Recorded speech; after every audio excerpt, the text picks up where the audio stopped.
इसमें साधु संत को अभी कहीं हम निकलते हैं, लोग नहीं पहचानते हमको तो भी प्रणाम करते हैं, नमस्कार करते हैं। साधु संत को कोई संत के नाम पर हर व्यक्ति नॉर्मल हो जाता है। कैसा भी उसकी दाढ़ी है या कम दाढ़ी है या नहीं दाढ़ी है, पगड़ी है या जटा है, कपड़ा पहने है कि नहीं पहने, लेकिन संत के नाम पर हाथ जुड़ जाता है। ये युग बहुत अच्छा युग है। आप पिछला याद तो कर लो। कृष्ण के युग में कंस ने अपने पिता उग्रसेन को जेल में डाल दिया था, औरंगजेब ने अपने पिता को जेल में डाल दिया था कि जेल में रहो, बाहर नहीं। लेकिन आजकल कम से कम ऐसा कोई पुत्र नहीं जो पिता को जेल में डाले। इतना जरूर है, कृपा करके पिता को घर से बाहर निकाल देता और कहता कहीं रहो जाकर, ठीक है। जेल में तो नहीं पहुंचाता, कहता बस इधर से निकलो आप कहीं, तो बड़ी दया है उसकी, जेल में डाल दे। तो ये युग बहुत अच्छा है, ये कितना प्यारा युग है। मैं तो सोचता हूं कि एक सत्संग हो रहा है, सादा सत्संग है, प्लेन है, इसमें कोई चटनी टमाटर की लगी नहीं है, कोई म्यूजिक नहीं, कोई ढोल तबला नहीं, फिर भी हजारों हजारों लोग बैठकर सुनते हैं। मुझे तो ऐसा लगता है वो भले काउंटिंग के हिसाब से कलयुग चल रहा हो, लेकिन देखते हुए आज के युग की जो दशा है उसको देखकर ऐसा लगता है सतयुग वापस लौट आया है। बहुत सही, आजकल लोग बहुत समझदार हैं। तो एक नवयुवक अपनी पत्नी को लेकर मंदिर में गया है, ये बात थी ना ओटवाल साहब। मैं चाहूंगा ओटवाल साहब एक बार, मनोज सोमानी ओटवाल साहब, दोनों जनता का दर्शन कर ले, देख तो लो, क्योंकि इधर थोड़ा गहराई है। हाँ, ये इधर गहरा है, उधर ऊंचा है, तो ये देख भी नहीं पाए, देख लो, जोर से ताली बजाओ। तो मंदिर में पति पत्नी गए, भीड़ ज्यादा थी मंदिर में। आज तो घर घर में मंदिर है, क्या सौभाग्य है। कभी व्यस्तता हो, मंदिर में न जा पाए तो अपने गृह मंदिर में ही प्रणाम कर ले। और आपके घर में जो मंदिर, उसमें जो छोटे छोटे देवी देवता बैठे वो तो हैं ही, अगर उनको भी प्रणाम करना भूल जाओ कोई बात नहीं, लेकिन आपके घर में एक और देवी देवता बैठे हैं, मां के रूप में देवी है, पिता के रूप में देवता है, उन दोनों को प्रणाम कर लो तो सारे मंदिरों का फल मिल जाएगा।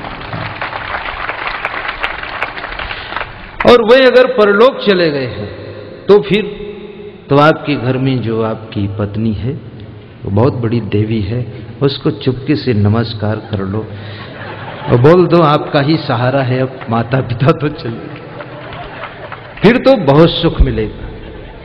अगर उसने आशीर्वाद दे दिया आपको, हर हर गंगे,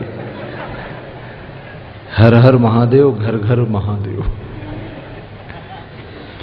और अगर पत्नी अपने पति को प्रणाम कर ले, बहुत बड़ी बात है। गैर को प्रणाम करना आसान है, बाहर नमस्कार करना लोगों का आसान है। अपने घर में जो छिपे हुए देवी देवता पास में रहते हैं, माता पिता, सास ससुर, उनको प्रणाम करना बहुत कठिन है। अगर उनको प्रणाम करने की सामर्थ्य पैदा हो जाए तो जिंदगी का हर परिणाम सुंदर हो जाएगा और आपका जीवन धन्य हो जाएगा। अभी होली आ रही है, 26 मार्च को है, चलो 27 मार्च को होली है। एक काम कर लेना होली में,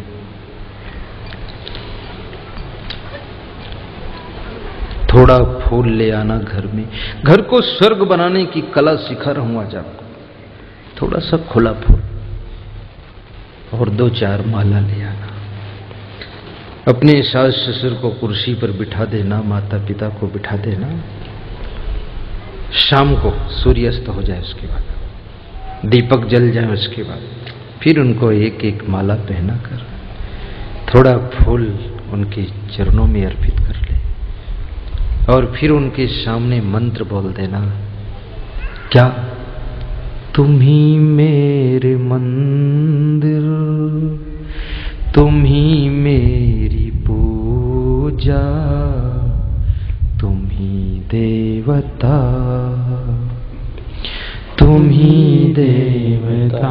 गाइए, सब गाइए और सीख कर जाइए, याद करके जाइए। तुम ही मेरे मंदिर, तुम ही मेरी पूजा, तुम ही देवता।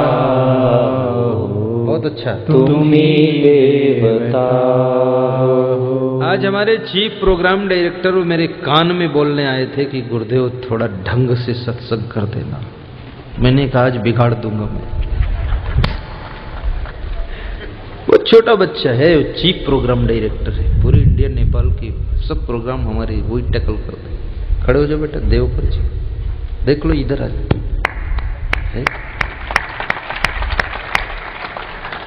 हर क्लास में फर्स्ट डिवीजन 90% मार्क लाने वाला, बहुत ब्रिलियंट आदमी।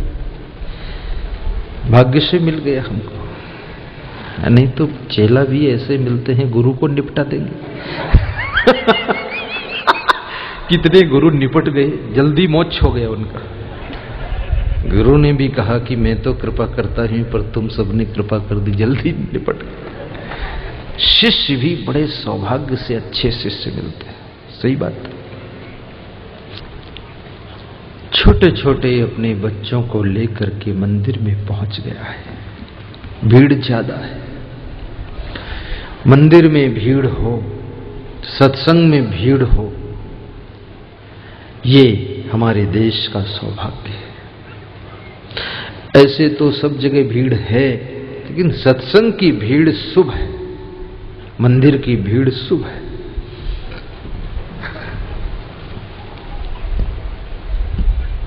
प्रार्थना शुरू कर दिया। दोनों पति पत्नी ने देवता के सामने खड़े होकर बोले, तुम्हें माता च पिता तुम्हें हो। बीच में अपने जूते चप्पलों की याद आ गई। पूजा प्रार्थना तो कर रहे हैं, जूते चप्पल गेट के बाहर हैं, कौन रक्षा करे। तो हाथ जोड़े जोड़े मंत्र तो मुंह से बोला जा रहा है, हाथ जुड़े हैं और सिर मुड़ गया जूता देखने के लिए। तो जूतों की तरफ मुड़कर हाथ जोड़ते हुए मुंह से मंत्र बोला कि त्वमेव बंधुश्च सखा तुम। हे जूता चप्पल, तुम ही बंधु हो, सखा हो, सुरक्षित रहना। फिर मन में याद आया बच्चे कहाँ हैं, बच्चे भीड़ में इधर उधर तो नहीं खिसक गए। तो बच्चों की तरफ हाथ जोड़े जोड़े देखा और कहा, तुम्हें विद्या दृढ़म तुम। फिर मन में हुआ भीड़ भाड़ में पत्नी तो नहीं इधर उधर हो गई। पत्नी की तरफ मुड़कर देखा, कहा तुम्हें शरभम मम देवती।